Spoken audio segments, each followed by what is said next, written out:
Hello everyone, एक बार फिर स्वागत है आप सभी का अपने यूट्यूब चैनल पर। तो फ्रेंड्स, जैसा कि आप थंबनेल पे देख ही चुके हो, आज हम डिस्कस करेंगे national commissions and committees on education के कुछ इंपॉर्टेंट क्वेश्चन जो मैंने आपको आगामी HPU बी एड एंट्रांस 2023 के एग्ज़ाम में ये क्वेश्चंस आपको काफ़ी हेल्पफुल साबित होंगे। तो फ्रेंड्स, वीडियो को शुरू करने से पहले अगर आप चैनल पे पहली बार विजिट कर रहे हो तो चैनल को सब्सक्राइब भी जरूर कर दें और बेल आइकन प्रेस करना ना भूलें ताकि मेरी आने वाली हर वीडियो की नोटिफिकेशन आपके पास सबसे पहले पहुंचे। तो फ्रेंड्स, अगर आप HPU बी एड एंट्रांस 2023 की तैयारी कर रहे हो तो इसके लिए मैंने एक अलग से प्लेलिस्ट बनाई है जिसका जो लिंक है वो मैंने डिस्क्रिप्शन बॉक्स में दे दिया है। आप वहाँ पर जाकर वीडियोज़ देख सकते हो। वहाँ पर आपको HPU बी एड एंट्रांस के रिलेटेड 70+ वीडियोज़ आपको देखने को मिलेंगी। सभी सेक्शंस की वीडियोज़ आपको वहाँ देखने को मिलेंगी। अगर आपने HPU बी एड एंट्रांस के लिए अभी तक अप्लाई नहीं किया है तो आप आज ही अप्लाई कर दें, क्योंकि जो अप्लाई करने की जो लास्ट डेट है वो 1 जून है। अगर ऑनलाइन अप्लाई करने का जो लिंक है वो भी मैंने डिस्क्रिप्शन बॉक्स में दे दिया है। तो फ्रेंड्स, वीडियो को शुरू करते हैं। क्वेश्चन नंबर फर्स्ट में बोला गया कि कलकत्ता में 1835 में चिकित्सा महाविद्यालय की जो स्थापना थी वो किसने की थी। काफ़ी इंपॉर्टेंट क्वेश्चन है। क्वेश्चन नंबर फर्स्ट का जो राइट आंसर हो जाएगा वो आपका ऑप्शन नंबर बी है, लॉर्ड विलियम बेंटिक जो है इस क्वेश्चन का राइट आंसर है। कलकत्ता में 1835 में चिकित्सा महाविद्यालय की जो स्थापना थी वो लॉर्ड विलियम बेंटिक ने की थी। ऑप्शन नंबर बी जो है इस क्वेश्चन का राइट आंसर है। तो फ्रेंड्स, आपने करना क्या है, इन क्वेश्चंस के शॉर्ट फॉर्म में नोट्स से ज़रूर बना लेने हैं क्योंकि रिवीजन के टाइम ये क्वेश्चंस आपको काफ़ी हेल्पफुल साबित होंगे। अगले प्रश्न पे चलते हैं। क्वेश्चन नंबर सेकंड में बोला गया कि पहला भारतीय विश्वविद्यालय कौन था। काफ़ी इंपॉर्टेंट क्वेश्चन है। द फर्स्ट इंडियन यूनिवर्सिटी, तो भारत का जो पहली यूनिवर्सिटी थी वो कौन सी थी। काफ़ी इंपॉर्टेंट क्वेश्चन है। क्वेश्चन नंबर सेकंड का जो राइट आंसर हो जाएगा वो आपका ऑप्शन नंबर बी है, कलकत्ता विश्वविद्यालय जो है वो भारत का पहला विश्वविद्यालय था। ऑप्शन नंबर बी इस क्वेश्चन का राइट आंसर है। अगले प्रश्न में चलते हैं। क्वेश्चन नंबर थर्ड में बोला गया है कि वुड डिस्पैच, काफ़ी इंपॉर्टेंट है। वुड डिस्पैच, वुड के आदेश पत्र को भारतीय शिक्षा का मैग्ना कार्टा क्यों कहा जाता है, ये भी आपने याद रखना है। क्वेश्चन कई बार पूछा गया है। वुड डिस्पैच सबसे पहले बात करते हैं, ये आया कब था। 1854 में आया था। ये आपने नोट डाउन कर लेना है। जो वुड डिस्पैच था वो कब आया था, वो 1854 में आया था। इसे भारतीय शिक्षा पद्धति का मैग्ना कार्टा भी कहा जाता है। क्वेश्चन ये 2-3 बार पूछा ही गया है एग्ज़ाम में। मैग्ना कार्टा, भारतीय शिक्षा पद्धति का मैग्ना कार्टा जो है वो वुड डिस्पैच को कहा जाता है। क्यों कहा जाता है, इसका रीज़न क्या है, काफ़ी इंपॉर्टेंट क्वेश्चन है। तो वुड डिस्पैच के आदेश पत्र को भारतीय शिक्षा पद्धति का मैग्ना कार्टा क्यों कहा जाता है, इस क्वेश्चन का जो राइट आंसर हो जाएगा वो आपका ऑप्शन नंबर ए है, क्योंकि इसने हमारी वर्तमान शिक्षा प्रणाली की नींव डाली थी। ऑप्शन नंबर ए जो है इस क्वेश्चन का right answer, option number A जो है इस क्वेश्चन का राइट आंसर हो जाएगा। वुड डिस्पैच आया कब था, 1854, 1854 में आया था। इसे भारतीय शिक्षा पद्धति का मैग्ना कार्टा कहा जाता है। ये आपने याद रखना है। क्यों कहा जाता है, क्योंकि इसने हमारी वर्तमान शिक्षा प्रणाली की नींव डाली थी। ऑप्शन नंबर ए जो है इस क्वेश्चन का राइट आंसर है। अगले प्रश्न में चलते हैं। क्वेश्चन नंबर 4 में बोला गया कि भारतीय शिक्षा आयोग की जो स्थापना थी वो किसने की थी। इंडियन एजुकेशन कमीशन की जो स्थापना थी वो किसने की थी। काफ़ी इंपॉर्टेंट क्वेश्चन है। इस क्वेश्चन का जो राइट आंसर हो जाएगा वो आपका ऑप्शन नंबर बी है, लॉर्ड रिपन ने। लॉर्ड रिपन ने भारतीय शिक्षा आयोग की स्थापना की थी। अब की हुई कब थी ये भी आपने याद रखना है। 1882 में, 1882 में भारतीय शिक्षा आयोग की स्थापना हुई थी। लॉर्ड रिपन ने की थी। अब इसको थोड़ा डिटेल में डिस्कस कर लेते हैं। लॉर्ड रिपन ने 3 फरवरी 1882 को विलियम हंटर की अध्यक्षता में भारतीय शिक्षा आयोग नियुक्त किया। तो ये एक, इस आयोग को मुख्यतः हंटर आयोग के नाम से भी जाना जाता है। तो ये भी आपने याद रखना है। भारतीय शिक्षा आयोग को हंटर कमीशन, हंटर आयोग के नाम से भी जाना जाता है। ये भी आपने याद रखना है। क्वेश्चन पूछ लिया जाता है कि भारतीय शिक्षा आयोग को और किस नाम से जाना जाता है, तो हंटर कमीशन के नाम से जाना जाता है। भारतीय शिक्षा आयोग की स्थापना किसने की थी, लॉर्ड रिपन ने की थी। 1882 में भारतीय शिक्षा आयोग आया था। अब इसको थोड़ा डिटेल में डिस्कस कर लेते हैं। लॉर्ड रिपन ने 3 फरवरी 1882 को विलियम हंटर की अध्यक्षता में भारतीय शिक्षा आयोग नियुक्त किया था।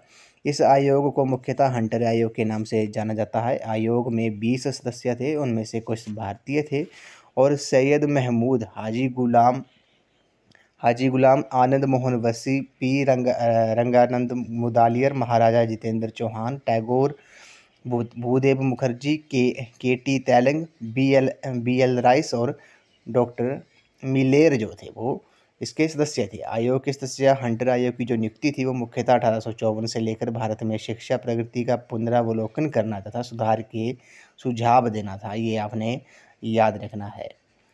आयोग के जो उद्देश्य थे वो क्या थे? आयोग के उद्देश्य थे हंटर कमीशन के जो की नियुक्ति मुख्यतः 1854 से लेकर भारत में शिक्षा प्रगति का पुनरावलोकन करना तथा सुधार के सुझाव देना था। ये इसके मेन ऑब्जेक्टिव थे इस हंटर कमीशन के, इंडियन एजुकेशन कमीशन के। तो ऑप्शन नंबर ए जो है इस क्वेश्चन, बी जो है इस क्वेश्चन का राइट आंसर हो जाएगा। भारतीय शिक्षा आयोग की जो स्थापना थी वो लॉर्ड रिपन ने की थी। कब की थी? 1882 में की थी। और इसे किस नाम से जाना जाता है? इसे हंटर कमीशन के नाम से भी जाना जाता है। क्वेश्चन नंबर 5 पे चलते हैं। भारतीय शिक्षा आयोग कब गठन हुआ था? ये अभी हमने डिस्कस किया। तो भारतीय शिक्षा आयोग जो था वो कब गठित हुआ था? और 1882 में हुआ था। किया किसने था? लॉर्ड रिपन ने किया था। ये भी आपने याद रखना है। एग्जैक्ट जो डेट है वो कितनी है? वो 3 फरवरी 1882 है। ये भी आपको पता होना चाहिए। तो भारतीय शिक्षा आयोग का जो गठन था वो कब हुआ था? 3 फरवरी 1882 का हुआ था। इसे हंटर कमीशन के नाम से भी जाना जाता है। अगले प्रश्न पे चलते हैं। भारतीय शिक्षा आयोग ने अनुदेशन के माध्यम के रूप में किस भाषा की संस्तुति दी थी? तो भारतीय शिक्षा आयोग के ने अनुदेशन के माध्यम से किस भाषा की संस्तुति दी थी? तो वो कौन सी भाषा थी? तो वो आपको पता है, वो अंग्रेजी भाषा थी। ऑप्शन नंबर डी जो है इस क्वेश्चन का राइट आंसर है। अगले प्रश्न पे चलते हैं। क्वेश्चन नंबर 7 में बोलेगा कि रविंद्रनाथ टैगोर को अपनी अति उत्तम विश्व प्रसिद्ध कृति गीतांजलि पर नोबेल पुरस्कार कब मिला था? तो इन्हें पता है 1913 में मिला था साहित्य के क्षेत्र में। ऑप्शन नंबर सी इस क्वेश्चन का राइट आंसर है। और आपको पता होगा ये भारत के प्रथम भारतीय थे जिन्हें नोबेल पुरस्कार मिला था। 1913 में मिला था। किसके लिए मिला था? साहित्य के लिए मिला था, गीतांजलि के लिए मिला था। ऑप्शन नंबर सी इस क्वेश्चन का राइट आंसर है। ये क्वेश्चन जीके में भी पूछ लिया जाता है। अगले प्रश्न पे चलते हैं। History of education in India नामक जो पुस्तक है वो किसने लिखी है? History of education in India नामक पुस्तक जो है वो एस.एम. मुखर्जी जी ने लिखी है। ऑप्शन नंबर डी जो है इस क्वेश्चन का करेक्ट आंसर है। अगले प्रश्न पे चलते हैं। शिमला शिक्षा सम्मेलन जो था वो कब हुआ था? तो शिमला शिक्षा सम्मेलन 1901 में हुआ था। ऑप्शन नंबर ए जो है इस क्वेश्चन का राइट आंसर है। नेक्स्ट क्वेश्चन पे चलते हैं। शिक्षा विभाग किस वर्ष स्थापित किया गया था? तो शिक्षा विभाग जो है वो 1855 में स्थापित किया गया था। ऑप्शन नंबर ए जो है इस क्वेश्चन का राइट आंसर है। नेक्स्ट क्वेश्चन जो है काफ़ी इंपॉर्टेंट है। इसमें बोला गया है कि भारतीय शिक्षा अधिनियम जो था वो किस वर्ष पास किया गया था? काफ़ी इंपॉर्टेंट क्वेश्चन है। इंडियन एजुकेशन एक्ट जो था वह किस वर्ष पास किया गया था? ये 1904 में किया गया था। ऑप्शन नंबर ए जो है इस क्वेश्चन का राइट आंसर है। इसको थोड़ा हम डिटेल में डिस्कस कर लेते हैं। आपको पता है 1904 का जो भारतीय विश्वविद्यालय अधिनियम था, लॉर्ड कर्जन की सरकार ने थोड़े से सुधारों के साथ आयोग की संस्तुतियों के आधार पर अधिनियम तैयार किया, जिसे 21 मार्च 1904 को पारित किया गया था। ये आपने याद रखना है। तो भारतीय शिक्षा अधिनियम जो था वो किस वर्ष पास किया गया था? ये 1904 में किया गया था। कब? 21 मार्च। एग्जैक्ट डेट भी आपको पता होनी चाहिए। 21 मार्च 1904 को भारतीय शिक्षा अधिनियम जो था वो पारित किया गया था, पास किया गया था। अगले प्रश्न में चलते हैं। हम लोगों का एक ऐसा वर्ग चाहते हैं जो रंग और रक्त में भारतीय हो परंतु रुचि, विचार, नैतिकता और बुद्धि से अंग्रेज हो। ये शब्द किसने कहे थे? मोस्ट इंपॉर्टेंट है। इस क्वेश्चन को आपने स्टार लगा लेना है, काफ़ी इंपॉर्टेंट है। ये किसने कहा था? तो ये लॉर्ड मैकॉले ने कहा था। इन्होंने अंग्रेजी शिक्षा पर बल दिया था। ये भी आपने याद रखना है। किसने? लॉर्ड मैकॉले ने। तो लॉर्ड मैकॉले ने कहा था कि हम लोगों का एक ऐसा वर्ग चाहते हैं जो रंग और रक्त में भारतीय हो परंतु रुचि, विचार, नैतिकता और बुद्धि से अंग्रेज हो। ये शब्द जो थे वो लॉर्ड मैकॉले ने कहे थे। तो ऑप्शन नंबर बी इस क्वेश्चन का राइट आंसर है। लॉर्ड मैकॉले ने ये भी कहा था कि जनसाधारण को शिक्षित करना असंभव है परंतु अंग्रेजी शिक्षा के द्वारा भारतीयों के एक ऐसे वर्ग को शिक्षित करना संभव है जो रंग रूप और रक्त से भारतीय हो परंतु रुचियों, विचारों और नैतिकता और बुद्धि से अंग्रेज हो। वे शिक्षा धीरे धीरे जनसाधारण तक पहुंच जानी है। तो ये आपने याद रखना है। लॉर्ड मैकॉले जो था वो अंग्रेजी शिक्षा के को उन्होंने काफ़ी बल दिया था। ये आपने याद रखना है, अंग्रेजी शिक्षा पे उन्होंने काफ़ी ज़्यादा फोकस किया था। उन्होंने कहा था कि अनुदेशन के माध्यम के रूप में अरबी और संस्कृत की अपेक्षा अंग्रेजी जो है वो अधिक उपयोगी है। ये मैकॉले विवरण पत्र की जो मुख्य विशेषताएं थी, अनुदेशन के माध्यम के रूप में अरबी और संस्कृत की अपेक्षा अंग्रेजी जो है वो अधिक उपयोगी है, तो उन्होंने अंग्रेजी भाषा पर अधिक बल दिया था, ये लॉर्ड मैकॉले ने। तो ये आपने याद रखना है। अगले प्रश्न में चलते हैं। क्वेश्चन नंबर 13 में बोला गया कि रुड़की में थॉमसन अभियांत्रिकी महाविद्यालय जो है वो कब स्थापित किया गया था। तो इस क्वेश्चन का जो राइट आंसर है वह ऑप्शन नंबर ए है, 1853 में। अगले प्रश्न में चलते हैं। क्वेश्चन नंबर 14 में बोला गया कि वुड के आदेश पत्र वुड डिस्पैच के अनुसार भारतीयों की शिक्षा के लिए कौन उत्तरदायी था। तो काफ़ी इंपॉर्टेंट क्वेश्चन है। वुड डिस्पैच आपको पता है 1854 1854 में वुड डिस्पैच आया था। इसे भारतीय शिक्षा पद्धति का मैग्ना कार्टा भी कहा जाता है। तो उनके अनुसार भारतीयों की शिक्षा के लिए कौन उत्तरदायी था। काफ़ी इंपॉर्टेंट क्वेश्चन है। क्वेश्चन नंबर 14 का जो राइट आंसर है वो आपका ऑप्शन नंबर बी है, ब्रिटिश सरकार जो है इस क्वेश्चन का राइट आंसर है। अब इसको थोड़ा वुड डिस्पैच के बारे में हम थोड़ा डिटेल में डिस्कस कर लेते हैं। आपको पता है वुड डिस्पैच के आदेश पत्र की जो मुख्य संस्तुतियाँ थी वो कौन कौन सी थी। उनकी थी कि भारतीयों की शिक्षा का उत्तरदायित्व जो है वो सरकार ने स्वीकार किया। भारतीयों की बौद्धिक उच्चता तथा नैतिक आचरण को ऊंचा उठाना ही शिक्षा का उद्देश्य है। इसके साथ साथ उन्हें भारत में ब्रिटिश सरकार के समर्थक भी बनाना है, ये भी है उनके आदेश पत्र में संस्तुतियाँ थी। श्री वुड ने संस्कृत, अरबी और फारसी की उपयोगिता को पहचाना, परंतु अनुदेशन माध्यम के रूप में अंग्रेजी की संस्तुति की थी। तो ये आपने याद रखना है। वुड ने क्या किया था, उन्होंने संस्कृत, अरबी और फारसी की उपयोगिता को पहचाना था, परंतु अनुदेशन माध्यम के रूप में अंग्रेजी की संस्तुति की थी। ये भी आपने याद रखना है। उसी तरह आदेश पत्र में अध्यापक प्रशिक्षण पर भी बल दिया था वुड डिस्पैच ने, और मुसलमानों को अधिक शिक्षा द्वारा ग्रहण करने के लिए उत्साहित किया जाए, ये उनकी आदेश पत्र में डिस्पैच की प्रमुख संस्तुतियाँ थी।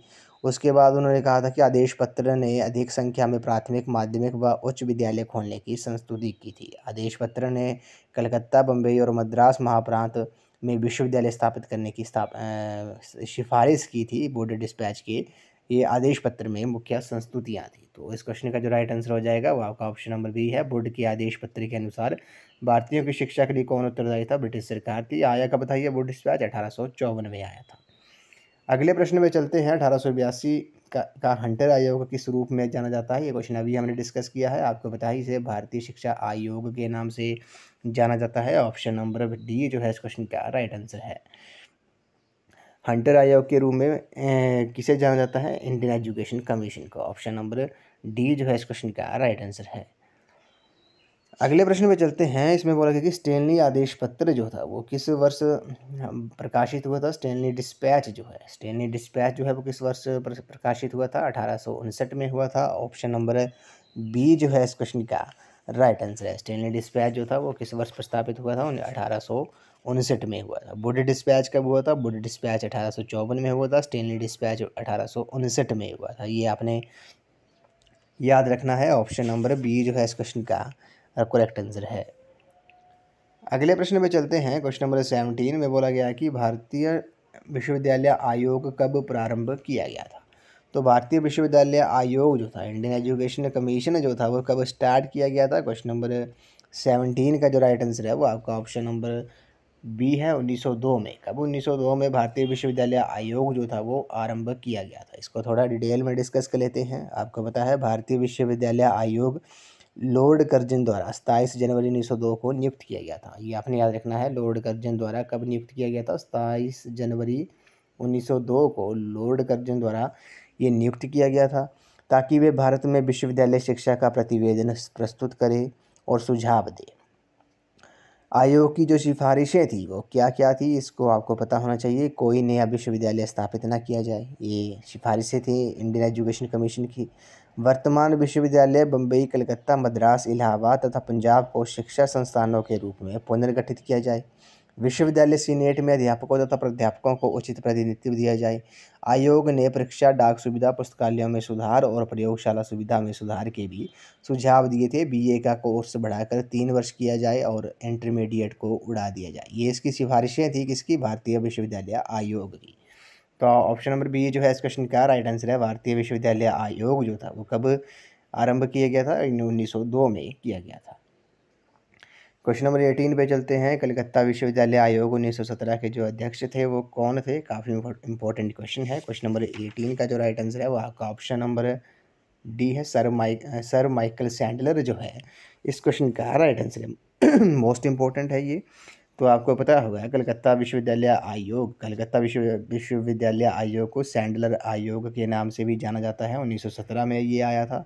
अब इसको थोड़ा डिटेल में डिस्कस करते हैं।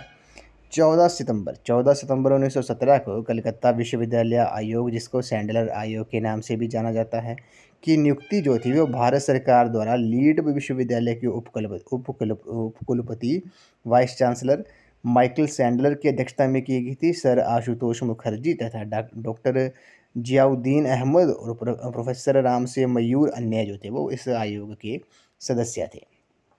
इनकी जो सिफारिशें थी सैंडलर आयोग की वो क्या क्या थी? माध्यमिक शिक्षा में उन्होंने सिफारिश की थी कि विश्वविद्यालय में प्रवेश मैट्रिक की बजाय इंटरमीडिएट स्तर के बाद मिलना चाहिए। डिग्री कोर्स 3 वर्ष का होना चाहिए। अंग्रेजी और गणित भाषाओं के सिवाय अन्य विषयों का माध्यम भारतीय भाषा हो। विश्वविद्यालय शिक्षा में यूनिवर्सिटी एजुकेशन में उन्होंने सिफारिशें की थी कि विश्वविद्यालय पर सरकार का नियंत्रण कम कठोर हो। विश्वविद्यालय अध्यापकों की नियुक्ति चयन समिति द्वारा की जाए जिसमें बाहरी के विषय विशेषज्ञ भी हो। उसी तरह उन्होंने कहा था, सिफारिश की थी कि विविध पाठ्यक्रम कोर्सों के पढ़ने का प्रबंध किया जाए। ये सैंडलर आयोग ने विश्वविद्यालय कमीशन, यूनिवर्सिटी कमीशन में ये कुछ सिफारिशें की थी। तो कलकत्ता विश्वविद्यालय के संबंध में आयोग ने सुझाव दिए थे। क्या सुझाव दिए थे? कलकत्ता विश्वविद्यालय पता है, ये भारत का प्रथम विश्वविद्यालय था। इसके लिए आयोग ने सुझाव दिए थे कि कलकत्ता विश्वविद्यालय में विद्यार्थियों की संख्या बढ़ जाने के कारण उस भार को कम करने के लिए आयोग ने ढाका में यूनिटरी विश्वविद्यालय खोलने की संस्तुति की थी, सिफारिश की थी। आयोग ने अनुभव किया कि कलकत्ता विश्वविद्यालय के शिक्षा साधनों का पुनर्गठन किया जाए तथा उसे एक अध्यापन विश्वविद्यालय केंद्र बनाने की भी सिफारिश की थी। तो ऑप्शन नंबर डी जो है इस क्वेश्चन का राइट आंसर है। कलकत्ता विश्वविद्यालय आयोग के जो अध्यक्ष थे वो सर माइकल सैंडलर थे। 1917 में ये आयोग आया था और कलकत्ता विश्वविद्यालय आयोग को, कलकत्ता यूनिवर्सिटी कमीशन को सैंडलर आयोग, सैंडलर कमीशन के नाम से भी जाना जाता है। ये भी आपने याद रखना है। अगले प्रश्न में चलते हैं। क्वेश्चन नंबर 19 में बोला गया है कि हार्टोग समिति जो थी वो किस वर्ष नियुक्त की गई थी? हार्टोग कमेटी जो थी वो किस वर्ष नियुक्त की गई थी? इस क्वेश्चन का जो राइट आंसर है वो आपका ऑप्शन नंबर बी है, 1929 में। कब? 1929 में हार्टोग जो कमीशन था, हार्टोग कमेटी जो थी वो नियुक्त की गई थी। ऑप्शन नंबर बी जो है इस क्वेश्चन का राइट आंसर है। अगले प्रश्न पे चलते हैं। सप्रू समिति किस वर्ष नियुक्त की गई थी? सप्रू कमेटी जो थी काफ़ी इंपॉर्टेंट है, आपको पता है 1934 में ये कमेटी जो थी वो नियुक्त की गई थी। ऑप्शन नंबर ए जो है इस क्वेश्चन का करेक्ट आंसर है। अगले प्रश्न पे चलते हैं। 1902 ईस्वी में किस आयोग का जो गठन किया गया था? तो 1902 में किस कमीशन का जो था वो गठन किया गया था? क्वेश्चन नंबर 21 का जो राइट आंसर है वो आपका ऑप्शन नंबर सी है, विश्वविद्यालय आयोग जो है, यूनिवर्सिटी कमीशन जो है इस क्वेश्चन का राइट आंसर है। 1902 में ये विश्वविद्यालय आयोग का गठन किया गया था।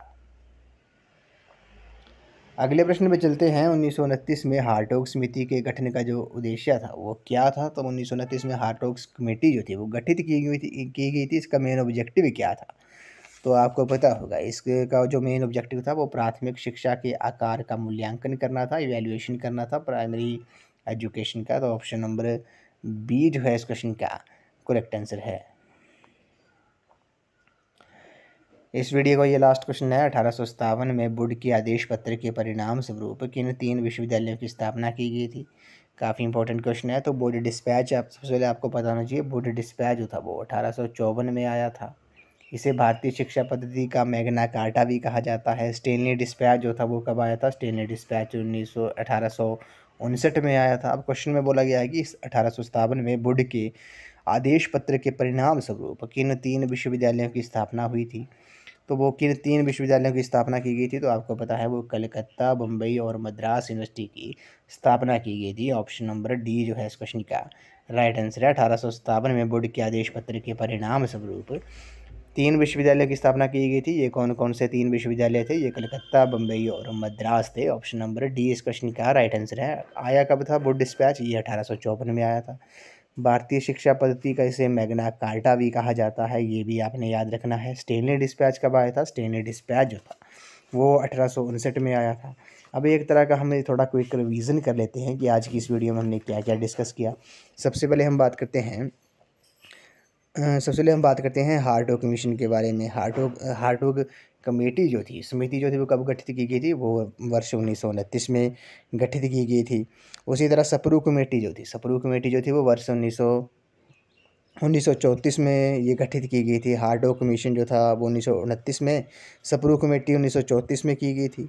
उसी तरह 1854 में वुड डिस्पैच जो था वो आया था। स्टेनली डिस्पैच 1859 में आया था। 1882 में हंटर कमीशन आया था, जिसे भारतीय शिक्षा आयोग के नाम से भी जाना जाता है। ये भी आज की इस वीडियो में हमने डिस्कस किया।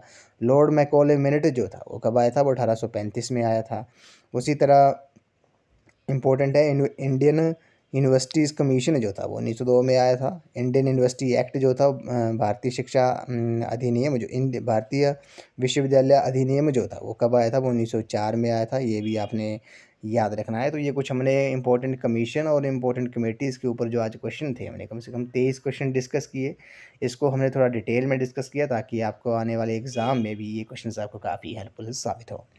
तो फ्रेंड्स, आई होप आपको ये वीडियो पसंद आई होगी। तो वीडियो को लाइक शेयर एंड कमेंट जरूर कर दें। आप मुझे इंस्टाग्राम पर भी फॉलो कर सकते हो। इंस्टाग्राम आईडी का जो लिंक है वो मैंने डिस्क्रिप्शन बॉक्स में दे दिया है। तो फ्रेंड्स, अगर आप HPUB एंट्रेंस 2023 की तैयारी कर रहे हो तो इसके लिए मैंने एक अलग से प्लेलिस्ट बनाई है, जिसका जो लिंक है वो मैंने डिस्क्रिप्शन बॉक्स में दे दिया है। आप वहां पर जाकर वीडियोस देख सकते हो। वहां पर आपको HPUB एंट्रेंस के रिलेटेड 70+ वीडियोस आपको देखने को मिलेंगी। सभी सेक्शंस की वीडियोस आपको वहाँ देखने को मिलेगी। हमने वहाँ पर नेशनल कमीशन और कमेटीज़ ऑन एजुकेशन की आपको वीडियो वहाँ मिल जाएगी। टीचिंग एप्टीट्यूड और एटीट्यूड की भी, HPG के भी हमने डिस्कस किया है। हिंदी की वीडियोज़ भी हमने वहाँ पर बनाई हैं। इंग्लिश के, मैथ की, सभी सेक्शंस की वीडियोस आपको वहाँ प्लेलिस्ट में जाकर मिल जाएंगी। अगर आपने अभी तक वीडियोस नहीं देखी है तो प्लेलिस्ट में जाकर आप वीडियोस देख सकते हो। प्लेलिस्ट का जो लिंक है वो मैंने डिस्क्रिप्शन बॉक्स में दे दिया है। तो फ्रेंड्स, आज की इस वीडियो में बस इतना ही। आई होप आपको ये वीडियो पसंद आई होगी। तो वीडियो को लाइक शेयर एंड कमेंट जरूर कर दें। तो थैंक यू फ्रेंड्स।